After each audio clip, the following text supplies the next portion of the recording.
वाणी साहित्य सदन में आपका स्वागत है। यहाँ बहुत उमस हो रही है। 2 दिन से मैंने कोई वीडियो नहीं बनाया। आज मैं सोच रही हूँ कि जो अब तक मैंने आपको गीत सुनाए, उन गीतों के बाद मैं श्रृंगार रस के गीत आपको सुनाऊंगी। लेकिन मैं सोच रही हूँ कि मेरे गद्य लेखन में से कोई एक वीडियो इन दोनों गीतों के बीच में डाल दूँ, ताकि वो अलग हो जाएगा। वो गीत अलग हो जाएंगे, आने वाले गीत अलग हो जाएंगे और बीच में वीडियो आ जाएगा गद्य लेखन का। आपका शिव का जो अर्धनारीश्वर रूप के विषय में उसको बताइए। अच्छा, अर्धनारीश्वर रूप के बारे में आपने सुना होगा कि शिव का जो स्वरूप है अर्धनारीश्वर है। ऐसा आपने चित्र भी देखा होगा। ये इधर पार्वती, इधर शंकर, दोनों जुड़े हुए हैं। बड़ी मजाक उड़ाते हैं लोग कि कैसा देवता है, आधा स्त्री आधा पुरुष है। और आप भी चूंकि उसको समझते नहीं हैं, अपनी संस्कृति के बारे में आप भूल चुके हैं, आपको ज्ञान नहीं है, तो आप भी उनके साथ उनका उपहास उड़ाते हैं अपने देवी देवताओं का। तो कितनी लज्जा की बात है। इसका क्या कारण है? इसका कारण ये है कि आप अपने आप को भूल चुके हैं। और ये और कहते हैं साथ, अरे ये किस तरह की बातें हैं, कोई बात बताओ। फालतू की बातें, ऐसा होता है क्या? क्या बात करती हैं आप पुराने जमाने की? विज्ञान कितना आगे बढ़ गया। और ऐसा कहेंगे जैसे ये सबसे बड़े वैज्ञानिक हैं। भाई तुमने कितने शोध कर डाले विज्ञान में। तो ये अर्धनारीश्वर रूप क्या है, इसको मैं आपके विज्ञान के अनुसार ही बताऊंगी। ये आपका विज्ञान और हमारा विज्ञान अलग नहीं है। विज्ञान तो विज्ञान है।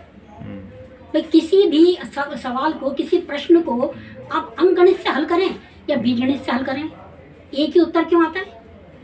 एक ही उत्तर आएगा ना। भारत का विज्ञान भी पहुंचा हुआ है। तो भारत का विज्ञान तो इतना पहुंचा हुआ है कि वहां तक पहुंचने में तो आपको 1000 वर्ष लगेंगे। और 1000 वर्ष भी तब लगेंगे गंभीर आप अध्यात्म को समझ जाएंगे। गंभीर अध्ययन जरूरी, गंभीर अध्ययन जरूरी है। उसके लिए आध्यात्मिक दृष्टिकोण जरूरी है, क्योंकि हमारा जो विज्ञान है वो केवल भौतिक विज्ञान नहीं है। बात को ध्यान से सुनना।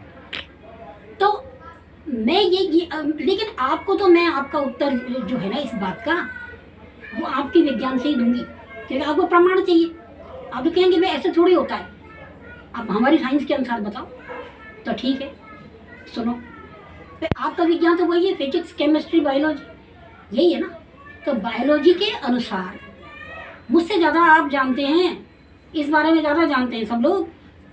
आपने सुना होगा और आपके टीचर ने भी आपको बताया होगा कि जब स्त्री का एक्स पुरुष के एक्स से मिलता है तो पुत्री होती है, और यदि स्त्री के एक्स से पुरुष का वाई मिलता है तो पुत्र उत्पन्न होता है। ये क्या है? स्त्री में, अब आप इसको एक्स वाई को कुछ भी कहें आपकी वैज्ञानिक शब्दावली में, लेकिन मैं इन दोनों को तत्व कहूंगी। परम शिव से 2 तत्व उत्पन्न हुए थे, पुरुष और प्रकृति, शिव और शक्ति। तो शिव जो है वो पुरुष रूप है और शक्ति जो है वो प्रकृति है, स्त्री रूप है। सांख्य दर्शन कहते हैं शायद इसको। हाँ, सांख्य दर्शन में ये है ना, प्रकृति और पुरुष, सांख्य दर्शन है। तो हमारा दर्शन ये कहता है कि परम शिव से 2 तत्व उत्पन्न हुए। जो शिव है वो चैतन्य ब्रह्म है, और जो प्रकृति है वो प्रकृति रूपिणी है, उसका स्वरूप जड़ है, बिना चैतन्य के वो जड़ है ना। अब आप देखिए कि आप जब ये कह रहे हैं कि पुरुष के वाई से जब स्त्री का एक्स मिलता है तो पुत्र होता है ना, और पुरुष के एक्स से जब स्त्री का एक्स मिलता है तो पुत्री होती है।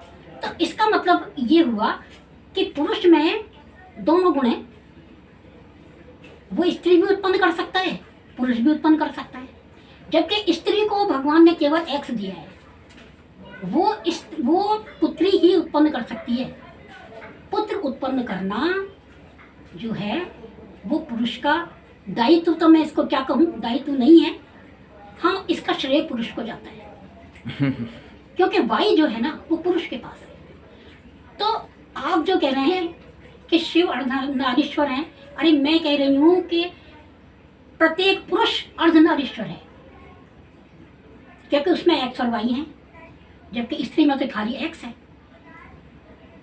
और पुरुष को पुरुष होने के लिए एक्स का सहारा लेना पड़ता है, क्योंकि एक्स में अगर वाई नहीं मिलेगा तो पुरुष उत्पन्न होगा ही नहीं। तो वाई को उत्पन्न होने के लिए एक्स का सहारा लेना पड़ता है, जबकि एक्स को उत्पन्न होने के लिए वाई की आवश्यकता नहीं है। एक्स के साथ केवल एक्स मिल जाए तो स्त्री उत्पन्न हो जाती है। तो इसका मतलब ये हुआ कि पुरुष में दोनों तत्व हैं, उसमें स्त्री भी है और पुरुष भी है। एक बात तो ये हुई। अब आप देखिए कि पुत्री की शक्ल सूरत पिता से अधिक मिलती है ना, और पुत्र की शक्ल सूरत माता से अधिक मिलती है, और दोनों में आकर्षण भी होता है। पुत्री की सहानुभूति भी पिता के साथ, पुत्री की सहानुभूति पिता के साथ होती है, और माँ पुत्र को बहुत स्नेह करती है और पुत्र भी माँ को स्नेह करता है। तो ऐसा क्यों होता है? करती तो दोनों का है, पर होता है ऐसा क्यों होता है? ऐसा इसलिए होता है कि आपके घर में जो आपकी बहन है वो एक्स है, और आप स्वयं या आपका भाई वाई है। तो ये एक्स और वाई किसने पैदा किए? आपके पिता ने। लेकिन पिता ने जब अपनी पत्नी को एक्स दिया तो पुत्री पैदा हुई, है ना। और वो एक्स कहाँ से आया? वो एक्स किसके साथ था? वाई के साथ था, क्योंकि पिता में एक्स और वाई दोनों होते हैं।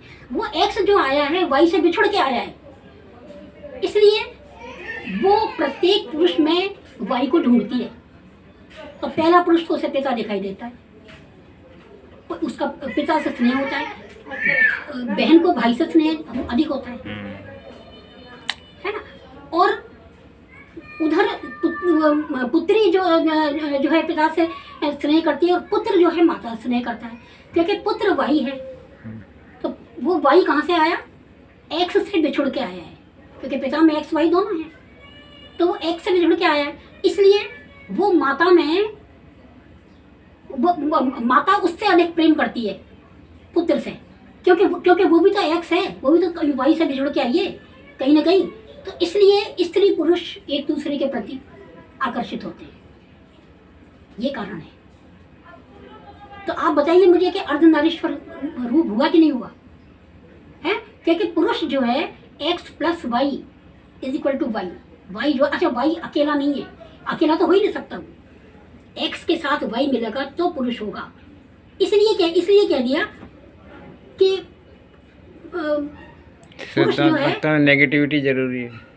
नहीं, इससे मतलब नहीं है, मतलब इसलिए कह दिया कि ब्रह्म जो है वो एक है, ईश्वर एक है। क्यों कह दिया? क्योंकि दोनों तत्वों में है वो। ये तो कहा जाता है कि आत्मा मरता नहीं है, तो वो वाई हुआ ना। हाँ, वो उस पर भी मैं आऊंगी पुल्लिंग इसी के अंदर। अब आप देखिए, इसमें दो तरह की बातें हैं कि प्रकृति ने हमें जो दिया है, परम शिव ने हमें जो दिया है, एक तो ये भौतिक शरीर दिया है, उसकी संरचना स्त्री पुरुष दोनों मिलकर करते हैं, ये हो गया। और समग्र में जब हम इस चीज को देखेंगे तो आपको ये देखने को मिलेगा कि परम शिव जो है वो चैतन्य रूप है, गतिशील है, गतिमान है, और जो प्रकृति है वो जड़ है, स्थिर है। तो क्या कहा है कि ईश्वर स्थावर और जंगम दोनों में है, क्योंकि जो स्थावर है, जो एक्स है, वो भी उसी का दिया हुआ है, और जो वाई है वो तो स्वयं है ही सही। तो ये जड़ पिंड हमारा आप जो उत्पन्न कर रहे हैं, स्त्री पुरुष जो उत्पन्न कर रहे हैं, वो तो केवल एक नर पिंड उत्पन्न कर रहे हैं, नर या नारी पिंड उत्पन्न कर रहे हैं। तो उसमें अब वो पिंड तो हो गया, लेकिन उसके अंदर जो प्राण है वो वाई है, वो चैतन्य शिव है, परम शिव है। तो इस प्रकार जो है एक्स और वाई। अब आप ये देखिए, अच्छा जो माता है वो पृथ्वी है, और पुरुष जो है वो बीज है। अब आप कहेंगे कि भाई ये बीज खेती में तो अगर आप लौकी बोओगे तो लौकी आएगी, है ना। आपने अगर बैंगन बोया तो बैंगन आएगा, तो उसमें तो ये एक्स वाई नहीं है। हाँ बिल्कुल आपका कहना सही है, उसमें एक्स वाई नहीं है। क्यों नहीं है उसमें? फिर उसमें वाई कहाँ है? उसमें वाई है उसकी गति में, उसकी चेतना में। जो पौधा है वो जो शरीर है वो बड़न को प्राप्त हो रहा, वो जो पौधा है वो तो प्रकृति है, शरीर है। और उसके अंदर जो चेतना है जो विकसित कर रही है उसको, वो परम ब्रह्म, जो उसको विकसित कर रही है, जो उसको विकसित कर रही है ना। तभी तो पता चलेगा कि ये चैतन्य है। अब पत्थर है पूर्णतया जड़ है ना, लेकिन पौधा जो है वो सजीव है। तो इस प्रकार समग्र में तो प्रकृति पुरुष जो है वो जड़ प्रकृति, स्थावर और जंगम अर्थात चैतन्य जो तत्व है वो है दोनों। और हमारे शरीर के रूप में जो हमारा ये पिंड है, चाहे नर पिंड है चाहे नारी पिंड है, ये तब तक पूर्ण नहीं है जब तक कि उसे चैतन्य ब्रह्म का सानिध्य प्राप्त नहीं हो। अब आप देखिए, अब मैं इस बात को, ये बात मेरे मस्तिष्क में अभी आई है। ज्योतिष में क्या होता है? ज्योतिष में जो दशम स्थान है वो पिता का स्थान है, और जो चतुर्थ स्थान है वो माता का स्थान है। लेकिन चतुर्थ स्थान मन भी है और दशम स्थान आत्म है। तो ये आत्म क्या है? इसको आत्मा जो बोला ना, ये आत्मा बोलना गलत है, क्योंकि आत्मा बोलते ही आत्मा बोलते ही और वो स्त्रीलिंग सा लगता है, तो हम बोलते हैं आत्मा जा रही है, आत्मा आ रही है। वो नहीं, आत्म शब्द है ये। आत्म मतलब स्वयं। वो स्वयं एक बार तो आपका जो नरपिंड है उसका निर्माण करता है, फिर वो स्वयं प्राण रूप में आपके अंदर आ जाता है। ये है आत्म। और वो पिता स्थान है। आत्म कौन है? पिता। भाई आपके घर में आपका जो पिता है वो परम शिव है। क्यों? क्योंकि उसने पुत्री पैदा की है और इधर पुत्र पैदा किया है, तो शिव शक्ति दोनों पैदा कर दिए ना उसने। तो आपका पिता जो है वो परम शिव है। उसी प्रकार जगत पिता जो है वो परम शिव है, और परम शिव से दो तत्व उत्पन्न हुए, पुरुष और प्रकृति, इसलिए वो अर्धनारीश्वर है। अब मत हंसना कभी भी और बताना उन्हें कहने वालों को। और आप जिस यौन शिक्षा की बात कर रहे हैं, मंदिरों में शिवलिंग की पूजा का मतलब ये नहीं है। पूजा का मतलब है उसको मानना, उसको जानना। तो आप दर्शन करने जा रहे हैं या अपने दर्शन को देखने जो ढूंढने जा रहे हैं, अपने किस दृष्टिकोण से वो शिवलिंग और वो बनाया गया है पार्वती, दोनों का रूप है वो। उसमें भी नारी और पुरुष दोनों दिखाए जाते हैं कभी दोनों कैलेंडर में। और वो अब किसी ने अर्धनारीश्वर के रूप में उसने मतलब वो शिव बना दिए, साथ में पार्वती बना दी, है ना। उसने उसका मूर्तिमान स्वरूप हमारे सामने रख दिया। लेकिन मंदिरों में जो शिवलिंग होते हैं वो शिव पार्वती दोनों हैं। ये है अर्धनारीश्वर। तो प्रत्येक पुरुष अर्धनारीश्वर है। आपको वीडियो कैसा लगा, मेरा विचार आपको कैसा लगा? सबसे पहले तो आप सब्सक्राइब करेंगे मेरे चैनल को, क्योंकि इतने मेरे फॉलोअर्स हैं। तो आप, मुझे समझ में नहीं आ रहा कि गीतों को सुन के ही तो मुझे पसंद कर रहे हैं ना, तो मेरे चैनल को सब्सक्राइब क्यों नहीं कर रहे? आप लाइक क्यों नहीं करते हैं उनको? अधिक से अधिक लाइक कीजिए, शेयर कीजिए और सब्सक्राइब कीजिए। और इसको तो इतना शेयर करें कि पूरी दुनिया में जाना चाहिए ये वीडियो। आज इतना ही। फिर मैं